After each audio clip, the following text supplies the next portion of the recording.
They had no idea that the woman they called a charity case and threatened to have arrested was actually the CEO who owned their entire hospital. When Dr. Imani Hayes walked into her own medical center disguised as a resident, she never expected to witness the systematic discrimination that was poisoning her institution from within. Watch as a respected department chief calls her a vagrant, a senior nurse assumes she's a lost family member, and a wealthy donor demands she be sent to the charity clinic where she belongs. But when security arrives to forcibly remove her from the building, Dr. Hayes activates a protocol that will expose every screen in the facility with a revelation so shocking that it destroys careers and transforms an entire healthcare system. This is the story of how one woman's courage to go undercover sparked a medical revolution that proves compassion should never be a luxury and dignity should never depend on your bank account. Stay until the end to see justice served in the most unexpected way possible. They had no idea that the woman they were about to humiliate owned every single brick in that building. Dr. Imani Hayes pulled her simple gray hoodie tighter as she approached the gleaming entrance of the Finch Cardiovascular Center of Excellence, her worn sneakers silent against the polished marble floor. To anyone watching, she looked like just another overworked medical resident grabbing a quick break between shifts. But the truth was far more explosive than anyone in that pristine hallway could imagine. 3 weeks earlier, Imani had received an anonymous email that made her blood run cold. The message contained detailed accounts of patients being turned away, families being humiliated, and medical staff making decisions based on the color of someone's skin rather than the condition of their heart. The complaints all pointed to the same place, her newest, most expensive medical facility. The irony wasn't lost on her that a center designed to heal hearts was breaking them instead. As the newly appointed CEO of Athelred Health Systems, Dr. Hayes had spent 15 years as a cardiovascular surgeon before transitioning to administration. She was brilliant, respected, and known by name throughout the medical community. But her face? That was a different story. Most people had never seen her outside of professional headshots in medical journals. It was the perfect cover for what she was about to do. She slipped her phone from her pocket and opened a custom app that looked like a standard medical scheduling tool. In reality, Protocol Nightingale was her secret weapon, a sophisticated system that allowed her to document every interaction in real time with her executive assistant monitoring from headquarters. Every word, every gesture, every moment of discrimination would be recorded and time-stamped. The technology was her insurance policy, but her intuition told her she was going to need it. The building around her represented everything she had worked for: $800 million of cutting-edge cardiac technology, world-class surgical suites, and recovery rooms that rivaled five-star hotels. It was supposed to be her crown jewel, a place where the best medical minds would save lives regardless of who walked through those doors. Instead, she was walking into what felt like a battlefield disguised as a hospital. Imani took a deep breath and adjusted the simple ID badge clipped to her hoodie. It identified her as Dr. I. Hayes, visiting resident from Athelred General, here for observational training. Technically, it wasn't a lie. She was observing. She was just observing a lot more than anyone expected. The polished reception desk loomed ahead, staffed by a woman whose smile seemed rehearsed and whose eyes were already calculating. Behind her, expensive artwork adorned walls that Imani had personally approved, and soft classical music played from hidden speakers she had selected. This was her vision made real, but something told her that vision was about to be shattered. As she approached the desk, Imani's heart pounded with a mixture of anticipation and dread. She had built her career on saving lives, but today she might have to save something even more precious, the soul of the institution she had sworn to protect. If you believe that justice should never be determined by the size of someone's wallet, smash that like button right now. Drop a comment telling us about a time you witnessed discrimination in healthcare. And don't forget to subscribe because you won't believe what happens when Dr. Hayes reveals her true identity. Trust me, the reaction will leave you speechless. But the tragedy had not stopped yet. What Dr. Hayes witnessed in the next 60 seconds would prove that her worst fears were not only real, they were worse than she had imagined. As she approached the reception desk, the woman behind it, whose nameplate read Sandra, barely glanced up from her computer screen. The dismissive look that followed was subtle but unmistakable, the kind of professional disdain that comes wrapped in a fake smile. "Can I help you?" Sandra's tone carried the weight of someone who clearly didn't want to help at all. Her eyes swept over Imani's hoodie and worn sneakers with obvious disapproval, a stark contrast to how those same eyes had lit up moments earlier when greeting a well-dressed couple in the waiting area. "I'm Dr. Hayes, visiting resident from Ethelred General," Imani said calmly, presenting her credentials. "I'm here for observational training in your cardiac procedures." Sandra took the ID badge but barely looked at it, setting it aside like discarded mail. "You'll need to wait. I'm busy with priority appointments." The words stung with their casual cruelty, especially as Imani watched Sandra immediately turn her attention to an elderly white couple who had just entered behind her. "Mr. and Mrs. Whitmore, how wonderful to see you again!" Sandra's voice transformed completely, warm honey replacing cold steel. "Dr. Finch is expecting you. Let me escort you personally to the executive consultation suite." The contrast was breathtaking in its boldness. Imani remained standing at the counter, officially invisible, while Sandra fawned over the Whitmores like they were visiting royalty. Through her peripheral vision, Imani noticed other staff members watching the interaction, some with uncomfortable expressions, others with knowing nods of approval. The culture of discrimination wasn't hidden, it was practically celebrated. That's when she heard the voice that would change everything. "Sandra, make sure you direct the charity cases to the general clinic. This wing is for patrons." The words hung in the air like poison gas, and Imani felt something cold settle in her chest. Sterling didn't even look at her directly, treating her like furniture as he spoke to Sandra loud enough for everyone to hear. His message was clear. People who looked like Imani didn't belong in his pristine medical palace. Sandra nodded eagerly at Sterling's directive, her face lighting up with the satisfaction of someone whose prejudices had just been officially validated. "Of course, Mr. Sterling, we maintain the highest standards here." Imani's fingers moved to her phone, opening Protocol Nightingale with practice these. "Initial contact logged, clear differential treatment observed, derogatory language documented, beginning evidence phase." Her executive assistant, monitoring from headquarters, would now have real-time access to everything that was about to unfold. The beautiful irony wasn't lost on her. Sterling was so proud of having his name on the building he had no idea he was insulting the woman who could remove it with a single phone call. Sandra was so focused on protecting the standards of a facility she didn't realize she was discriminating against the person who had set those very standards. As she stood there, publicly humiliated in her own hospital, she made a silent promise.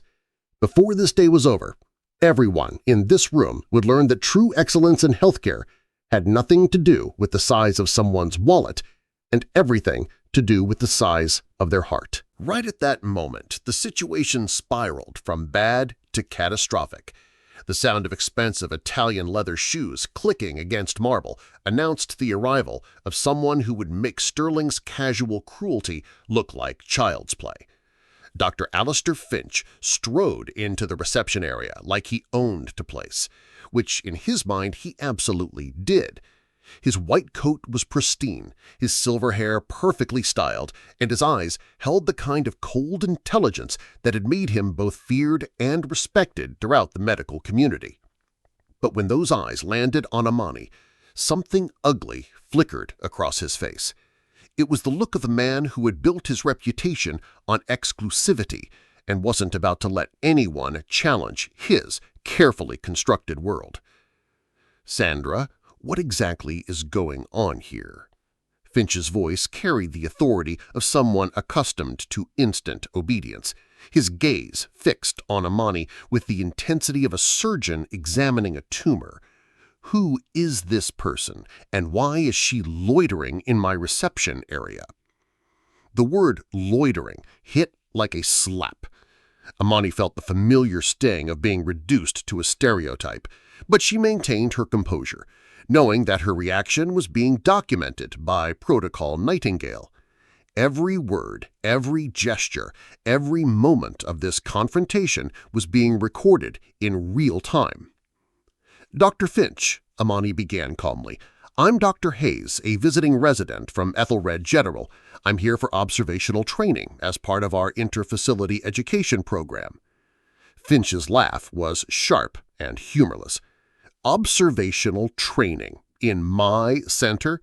He stepped closer, his voice dropping to a condescending whisper that somehow felt more threatening than shouting. "Let me explain something to you, Miss Hayes. Residents don't just wander in to the Finch Center of Excellence without proper clearance, authorization, and, frankly, the credentials to deserve being here. This isn't some community clinic where anyone can just walk in off the street." The emphasis he placed on Miss instead of Doctor was deliberate, a calculated insult designed to strip away her professional identity. But Finch wasn't done. His eyes narrowed as he studied her more closely, like a predator circling prey. "Furthermore, our observational programs are reserved for residents from top-tier institutions. Ethelred General," he snorted dismissively, "that's barely a step above a community hospital. What makes you think you're qualified to observe procedures at this level?" That's when senior nurse Margaret Thompson decided to join the assault. She approached with the confidence of someone who had been emboldened by her superior's obvious hostility. "Dr. Finch, I think there has been a misunderstanding," she said, her voice dripping with false concern. "This woman might be a family member of one of our patients who got confused about visiting hours. Sometimes they get lost and end up in restricted areas."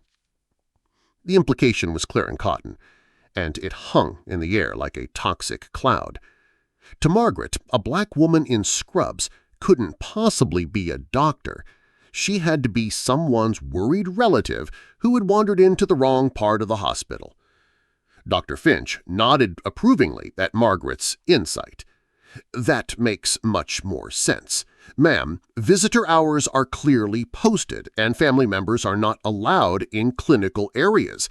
If you're looking for a patient, the General Information Desk can help you, but you cannot remain here."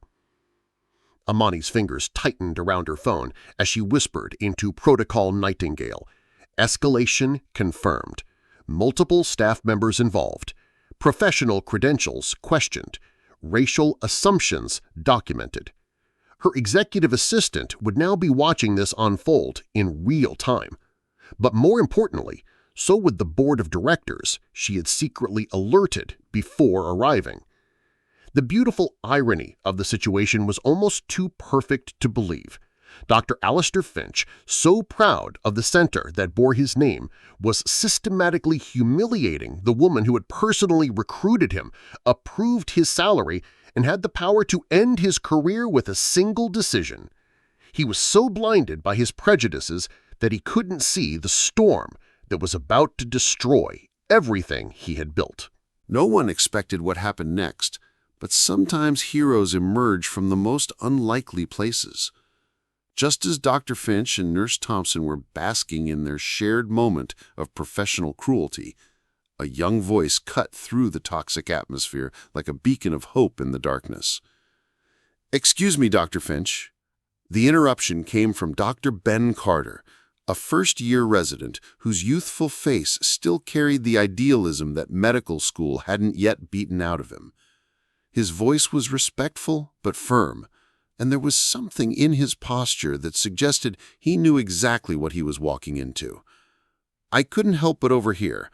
If Dr. Hayes is here for observational training, I'd be happy to show her to the observation deck. It's really no trouble at all."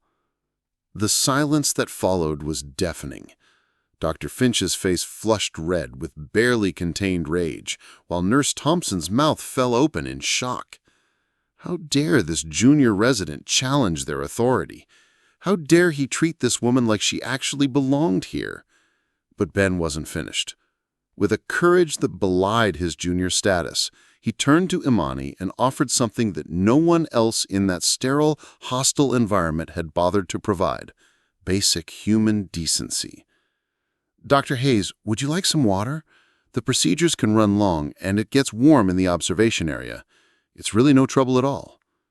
The gesture was simple, almost insignificant in the grand scheme of medical practice. But in that moment, it represented everything that healthcare was supposed to be about: compassion, respect, and the fundamental belief that every human being deserves dignity. It was the kind of moment that reminded Imani why she had fallen in love with medicine in the first place. Dr. Finch's response was swift and vicious. "Dr. Carter!" His voice cracked like a whip across the reception area.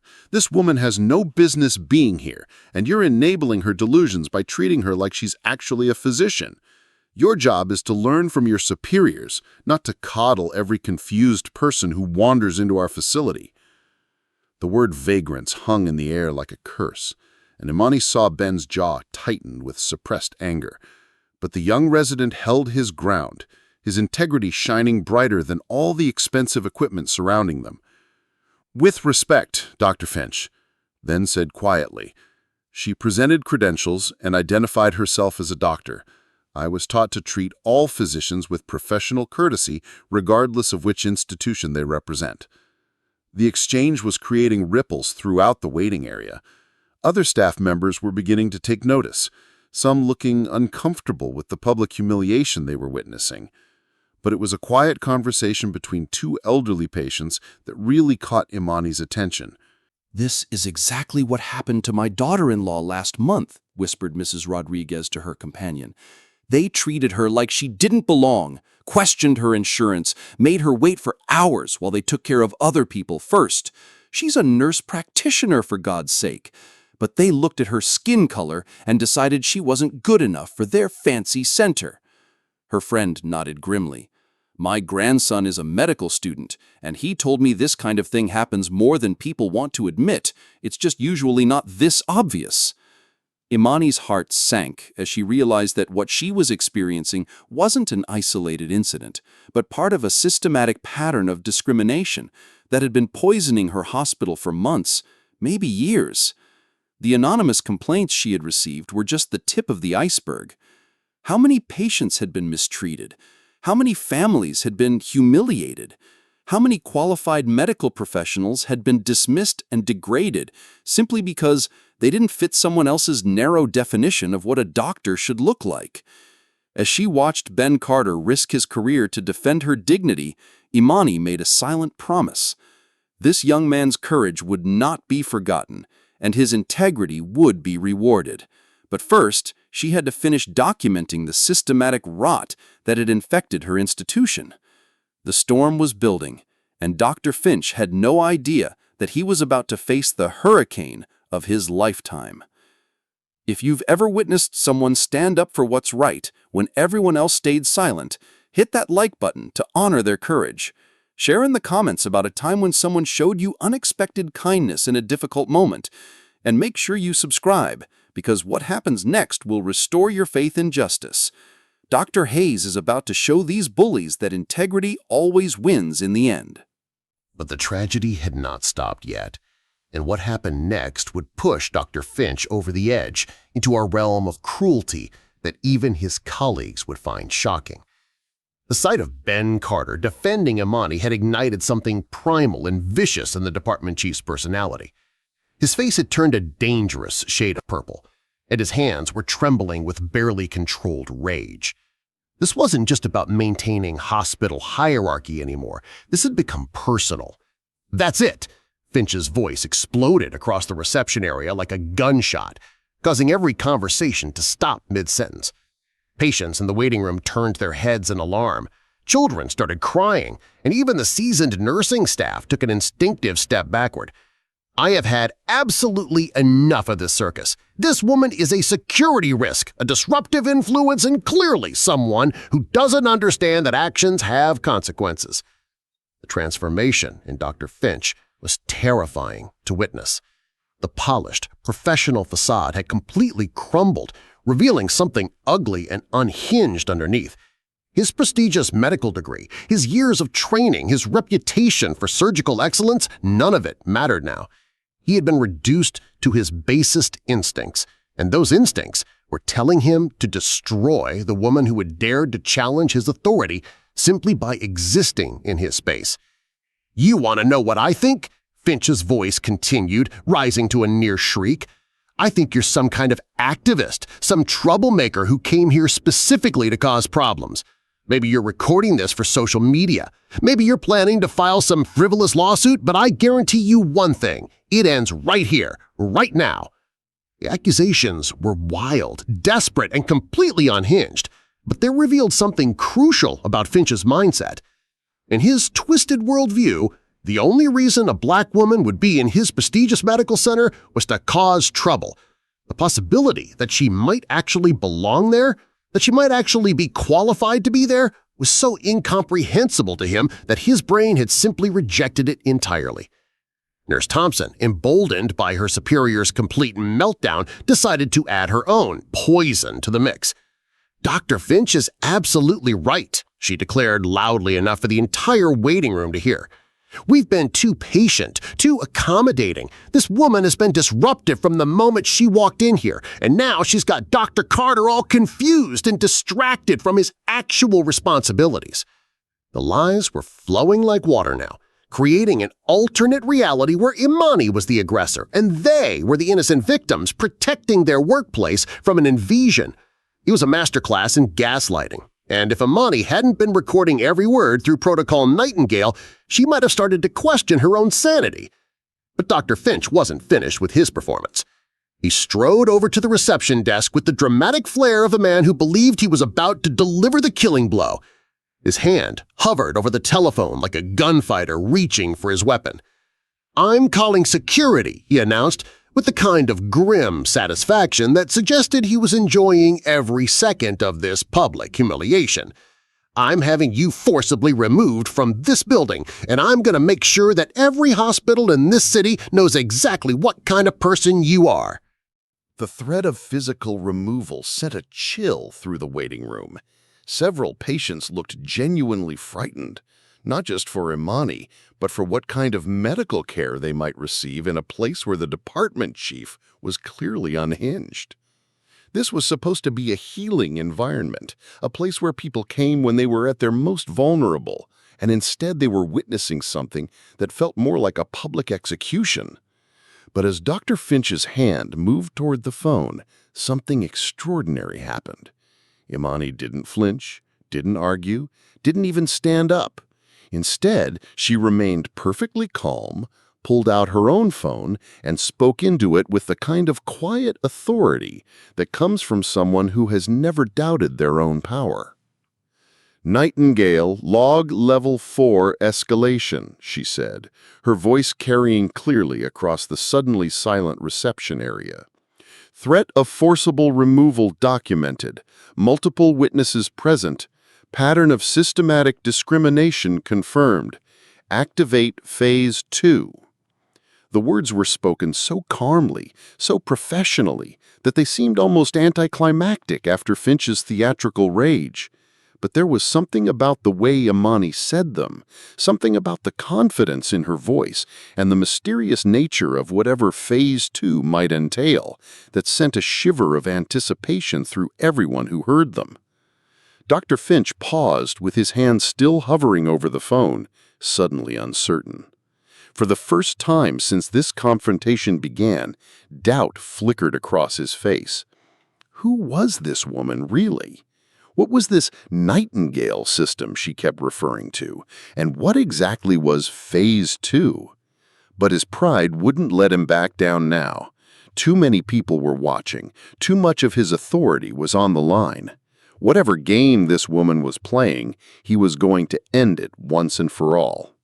He picked up the phone and dialed security, not knowing that he was about to trigger the most humiliating moment of his entire career. The storm that had been building was about to break, and Dr. Alistair Finch was standing directly in its path. What happened next would change everything, not just for him, but for every person in that room who had witnessed his spectacular fall from grace. The reckoning was coming, and it would be more devastating than anyone could possibly imagine. Right at that moment, the universe seemed to hold its breath, as everything Dr. Finch thought he knew about power was about to be shattered into a million pieces.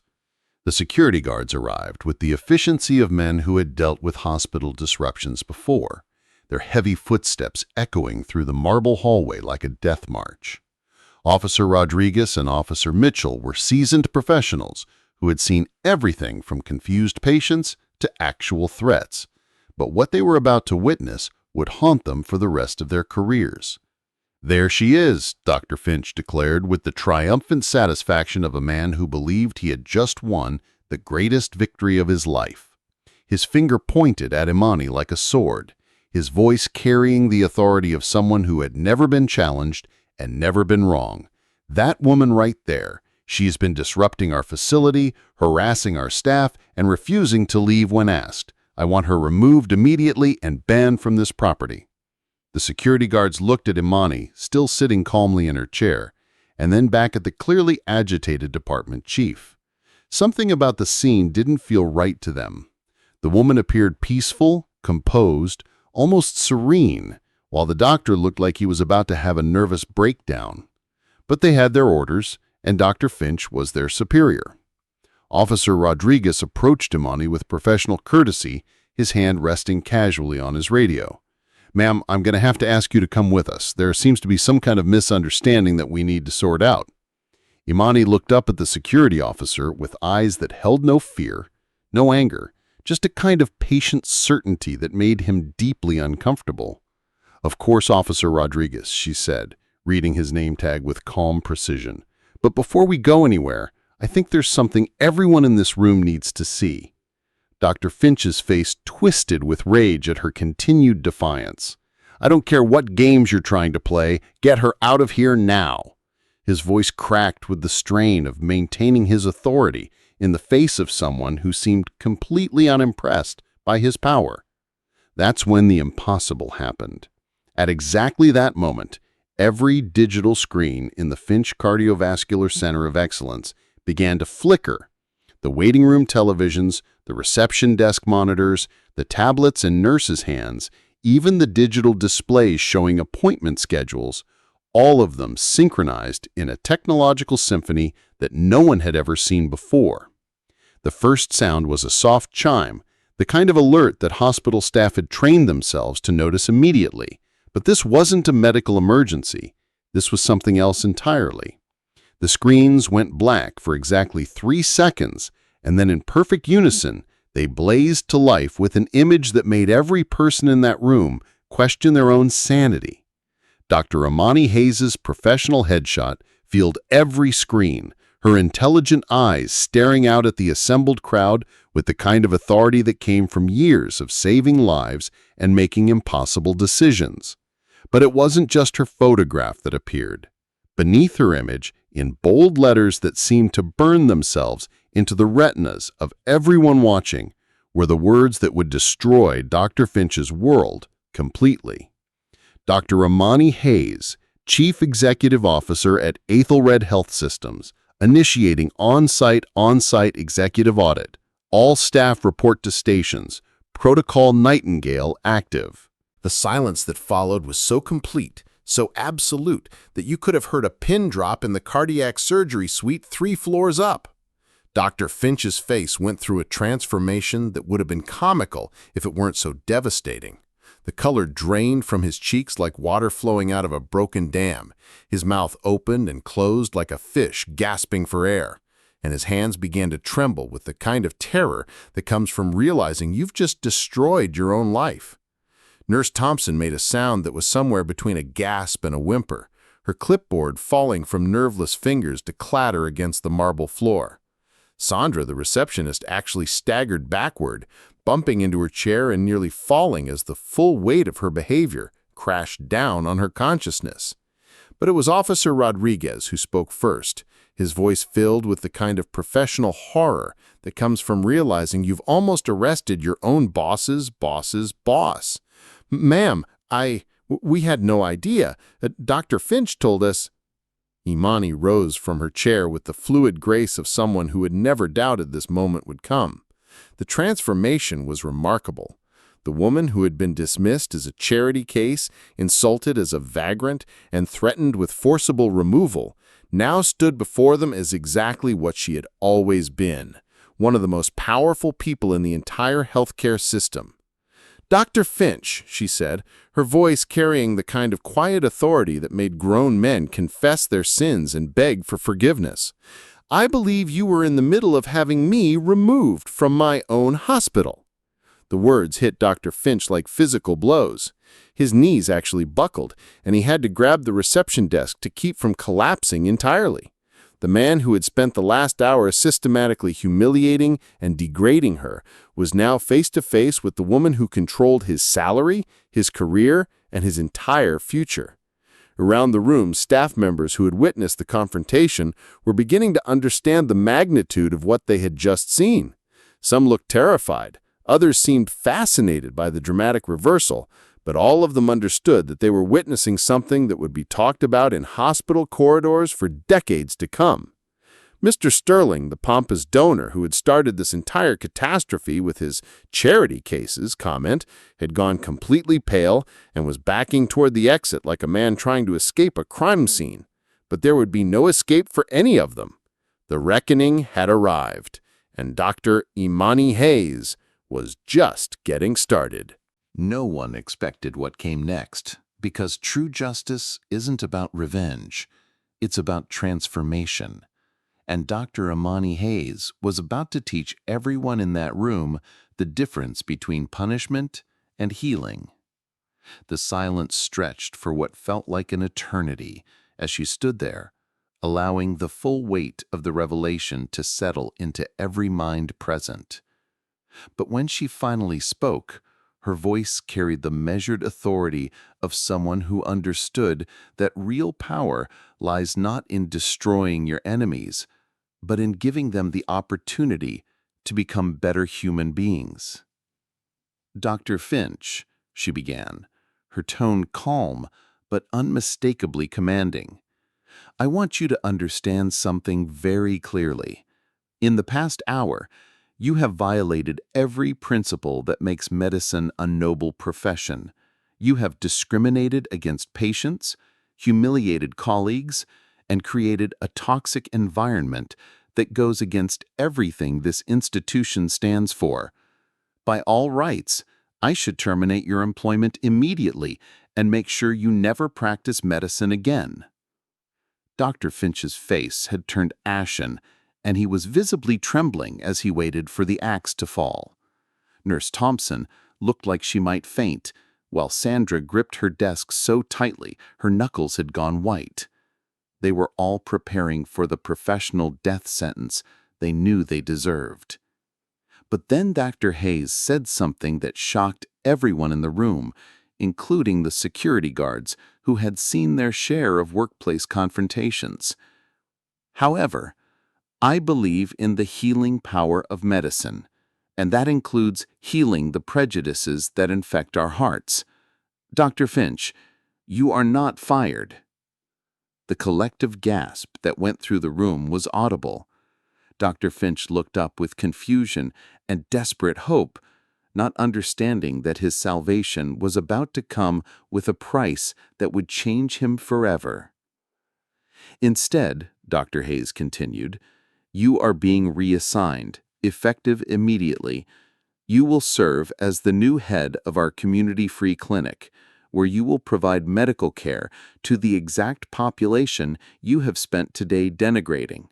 Your performance will be evaluated monthly, and those evaluations will be conducted by Dr. Ben Carter, The resident you dismissed as wasting time with vagrants. The beautiful irony of the assignment was not lost on anyone. The man who had called poor patients charity cases would now dedicate his career to serving them.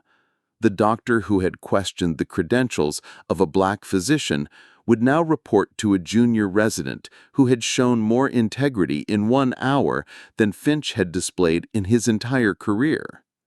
Dr. Finch opened his mouth to protest, but Dr. Hayes held up a hand that silenced him immediately. "This is not a negotiation, Dr. Finch. This is an opportunity for redemption that you don't deserve, but that I'm offering anyway. You can accept this reassignment and learn what it means to practice medicine with humility and compassion, or you can clean out your office and never work in healthcare again. The choice is yours."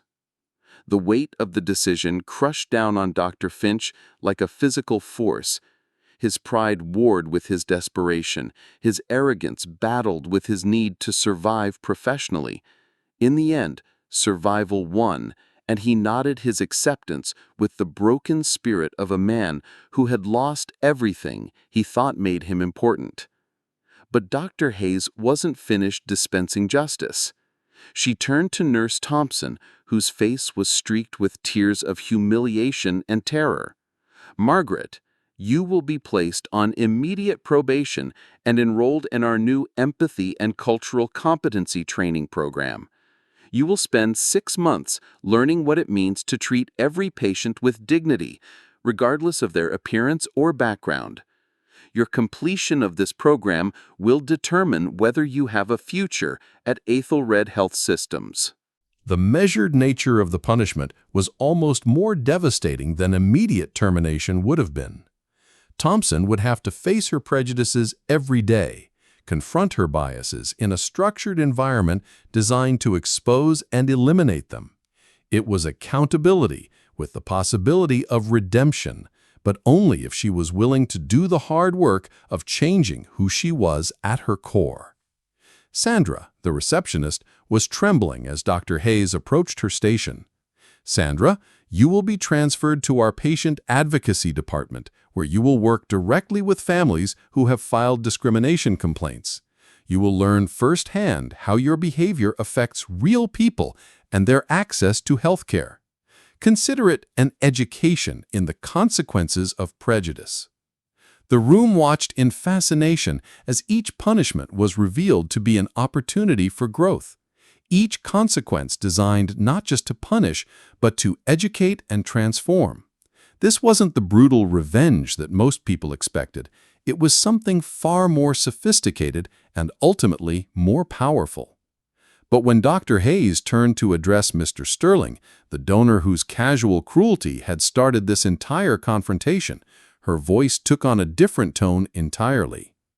"Mr. Sterling, your $20 million contribution has been appreciated, but your name will be officially removed from this wing. More importantly, your donation has been redirected to fund our new community outreach program, which will provide free cardiac screenings to underserved populations throughout the city." Sterling's face turned purple with rage. "You can't do that! I have contracts, legal agreements." Dr. Hayes smiled with the confidence of someone who had anticipated this reaction. "Actually, Mr. Sterling, I can. The fine print in your donation agreement includes a moral clause that allows us to redirect funds if the donor's behavior conflicts with our institutional values. Your comments today about charity cases have been documented and witnessed. The legal department will be in touch." The systematic dismantling of everyone who had participated in the discrimination was methodical and devastating, but it was also educational. Every person in that room was learning that actions have consequences, that prejudice carries a price, and that justice doesn't always look like what you expect it to look like. As the security guards stood there witnessing this masterclass in leadership and accountability, they understood that they were seeing something rare and powerful, A leader who understood that the goal isn't to destroy your enemies, but to transform them into allies in the fight for a better world. Right at that moment, something extraordinary happened that transformed individual justice into institutional revolution, proving that real change doesn't stop with punishing the guilty, but begins with healing the system that created them. Dr. Hayes turned to face the assembled crowd of staff members, patients, and witnesses who had gathered to watch this unprecedented confrontation unfold. Her voice carried the weight of moral authority as she prepared to announce changes that would reshape healthcare delivery throughout the entire region. "Ladies and gentlemen," she began, her words echoing through the marble halls with the resonance of someone making history. "What you have witnessed today is not an isolated incident. It is the symptom of a disease that has infected healthcare institutions across this country. Discrimination based on race, economic status, or appearance has no place in medicine, and today we begin the process of eliminating it permanently." The crowd leaned forward, sensing that they were about to hear something that would fundamentally change how their hospital operated. Dr. Hayes pulled out her phone and spoke into it with the calm precision of someone who had planned this moment down to the smallest detail. "Nightingale, initiate system-wide transformation protocol. Effective immediately, the Finch Cardiovascular Center of Excellence is hereby renamed the Community Heart Center. I want the signage changed, the website updated, and all promotional materials revised by end of business today." The symbolic renaming sent a powerful message that resonated through every corner of the facility. The center that had been named after a man who discriminated against community members would now bear the name of the very people he had tried to exclude. It was poetic justice on an institutional scale. But Dr. Hayes was just getting started. Furthermore, beginning next week, 30% of all appointments at the Community Heart Center will be reserved exclusively for referrals from our community clinics and free care programs. No patient will be denied access to our most advanced cardiac care based on their ability to pay or their insurance status. The announcement sent shockwaves through the assembled staff. This wasn't just about punishing discriminatory behavior. It was about fundamentally restructuring how healthcare was delivered to ensure that excellence was accessible to everyone, not just the wealthy elite. Dr. Ben Carter, the young resident who had shown such courage in defending Dr. Hayes, stepped forward with tears in his eyes. "Dr. Hayes, I want you to know that there are many of us here who have been waiting for leadership like this. We went into medicine to help people, all people, and what we witnessed today, it broke our hearts." His words sparked something powerful in the room. Other staff members began to nod, some wiping away tears, others standing straighter as they remembered why they had chosen healthcare as their calling. The transformation wasn't just happening at the administrative level, it was touching the souls of the people who would implement these changes every single day. Dr. Hayes smiled at Ben with genuine warmth. "Dr. Carter, your integrity under pressure today showed me exactly the kind of leader this institution needs. I'm promoting you to Assistant Director of Community Outreach. Effective immediately, your first assignment will be overseeing Dr. Finch's transition to community medicine and ensuring that our new equity protocols are implemented with compassion and effectiveness." The reversal was stunning. The junior resident who had been scolded for showing basic human decency was now in a position of authority over the department chief who had tried to humiliate him. It was a demonstration that moral courage would be rewarded and that the old hierarchy based on arrogance and exclusion was being replaced by one built on integrity and inclusion. But the most revolutionary announcement was yet to come. Dr. Hayes turned to address the entire room, her voice carrying the passion of someone who had dedicated her life to healing not just bodies, but systems. Today marks the beginning of the most comprehensive anti-discrimination initiative in healthcare history. The Nightingale Protocol will be implemented across all 8th Red Health Systems facilities. This advanced monitoring system will track patient interactions, identify patterns of bias, and flag discriminatory behavior for immediate intervention. Every patient interaction will be recorded. Every treatment decision will be analyzed, and every staff member will be held accountable for providing equitable care. The technological solution was breathtaking in its scope and sophistication. It wasn't enough to rely on good intentions or periodic training. The system would actively monitor and prevent discrimination in real time, creating a healthcare environment where bias couldn't hide in the shadows. Mrs. Rodriguez, the elderly patient who had quietly shared her family's experience with discrimination, raised her hand tentatively. "Dr. Hayes, does this mean that what happened to my daughter-in-law won't happen to other families?" Dr. Hayes walked over to Mrs. Rodriguez and took her hands gently. "Ma'am, I give you my personal promise that every family who walks through these doors will be treated with the dignity and respect they deserve. Your daughter-in-law's experience and the experiences of countless others like her will not be forgotten or repeated." The human connection in that moment was profound. This wasn't just about corporate policy or legal compliance. It was about real people and real families who had been hurt by a system that was supposed to heal them.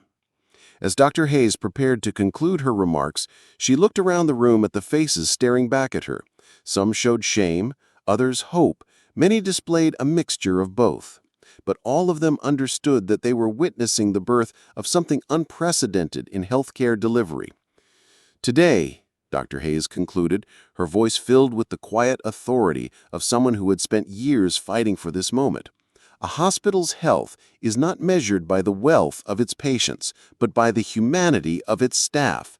Excellence in medicine means excellent care for everyone, not just those who can afford our highest-tier services. Compassion cannot be a luxury item, and dignity should never be rationed based on insurance status." The words hit like thunder, reverberating through the hearts and minds of everyone present.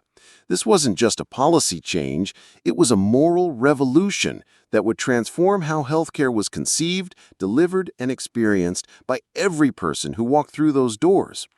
"Today," Dr. Hayes concluded, her voice filled with the quiet authority of someone who had changed the world, "the healing begins here.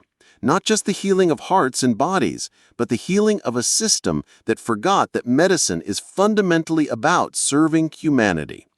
We will be the model that other institutions follow, the proof that excellence and equity are not competing values but complementary ones." As the crowd began to disperse, each person carrying with them the weight and hope of what they had witnessed, one thing was crystal clear. The sentinel of care had not just exposed the disease of discrimination, she had provided the cure. And that cure would spread far beyond the walls of one hospital, touching lives and changing hearts throughout the entire healthcare system. What Dr. Imani Hayes accomplished that day goes far beyond exposing a few prejudiced employees. She proved something that every person fighting discrimination needs to understand. Real power isn't about destroying your enemies. It's about transforming the systems that created them in the first place. As someone who has witnessed firsthand how bias infects our most trusted institutions, I can tell you that Dr. Hayes didn't just fire people and walk away. She created lasting change that will protect thousands of patients for generations to come. The truth is, discrimination thrives in silence and dies in the light of accountability. When we witness injustice, we have two choices. We can look the other way and hope someone else will fix it, or we can become the change we want to see in the world. Dr. Hayes chose courage over comfort, transformation over revenge, and healing over hatred. Her story reminds us that sometimes the most powerful people are the ones who look nothing like what power is supposed to look like. The lesson here isn't just about healthcare or corporate responsibility. It's about recognizing that every single one of us has the power to stand up for what's right, even when it's uncomfortable, even when we're outnumbered, even when the people around us are choosing silence. Dr. Ben Carter proved that integrity doesn't require authority, and Dr. Hayes proved that true leadership means lifting others up, not tearing them down. If this story moved you, if it reminded you that justice is possible even in the darkest moments, then I need you to do something right now. Hit that like button to show that you believe healthcare should be about healing hearts, not judging bank accounts. Drop a comment telling us about a time when you witnessed someone stand up for what's right, or share how this story inspired you to be braver in your own life. And if you want to see more stories that prove ordinary people can create extraordinary change, subscribe to our channel and ring that notification bell. Because every week, we're bringing you real stories of courage, justice, and transformation that will restore your faith in humanity and remind you that one person really can change the world. The question is, will that person be you?